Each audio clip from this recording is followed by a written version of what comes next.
Hi, everybody. It's Dr. Charles Payette. I'm a family dentist in Charlotte, North Carolina, and I'd like to talk to you today about whether or not you've ever thought of your dentist as an artist. You probably haven't, but it's something to think about. And I'd just like to talk about that. I'd like to talk about creativity a little bit. It's just one of those things that just kind of struck me today, and I figured, let's talk about it. Um, it Artistry is one of those things actually that I enjoy most about my profession, to tell the truth. And I know it's not something that most people would really imagine. They think, okay, you're just fixing teeth, right? And honestly, most people are thinking about lots of other not nice things about dentists when they think about it. Um, but just something to ask your dentist about, maybe next time you go in to see him or her. Ask them if they think about being an artist when they're working on teeth. Let me tell you a little more about that. So when I look at teeth, I'm sure, of course, I'm trying to figure out what the problems might be, if there are any, and then how to fix them. So that's kind of like the technical part. But when it gets down to the actual fixing part, what's involved? Well, in dentistry, we have to learn a lot about things like shape. Are teeth wide, skinny, tall, short? Are they, too oval or too square, or are they, flat? We have to learn about color, and color is a complicated subject. We have hue, and that's kind of like the actual color that most people think of, red, green, yellow, blue. We have value, and that's kind of like how bright or dark something is.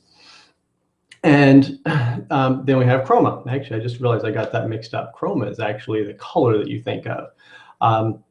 But anyway, so we have these, and then we have to think about translucency. Front teeth show light through. Some don't. Some do. How do we match that? We have we have gradations of color. We have like teeth usually start darker near the gum because they're thicker, and they get lighter towards the edge. So when we're looking at a smile makeover, for example, somebody who'd like to get some cosmetic dentistry done, it's not just a matter of picking a shape, picking a color, and writing down that we use something like A1 or B1 or a bleach white. It's a lot more complicated than that. We look at how dark is the tooth? Are we matching the adjacent teeth?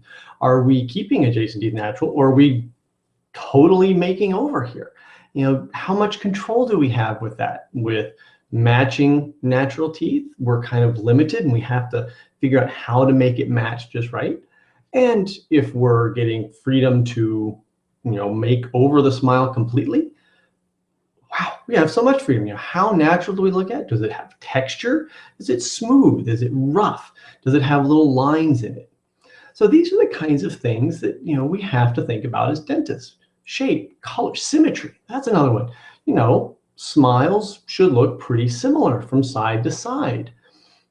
What if they don't? We have to figure that out. What's the best way to take care of that for you? Do you want to? Is it important to you? So there we're getting into communication about all this stuff. So when I look at a smile, I'm not just thinking about teeth. I'm thinking as an artist. Your smile is my palette.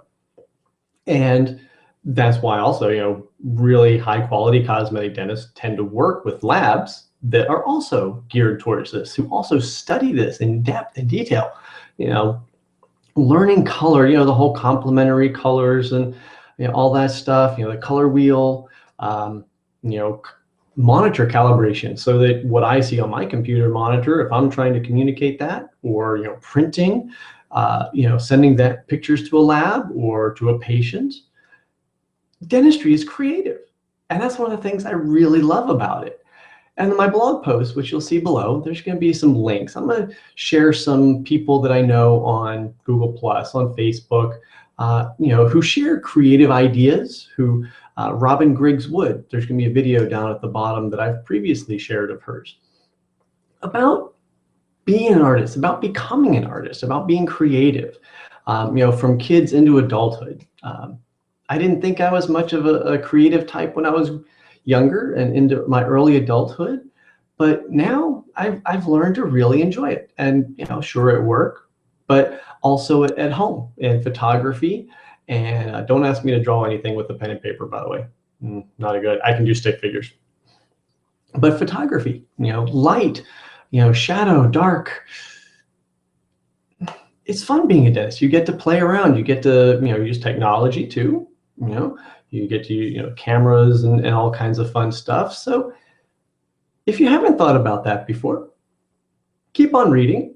And I'd love to know what you think in the comments below.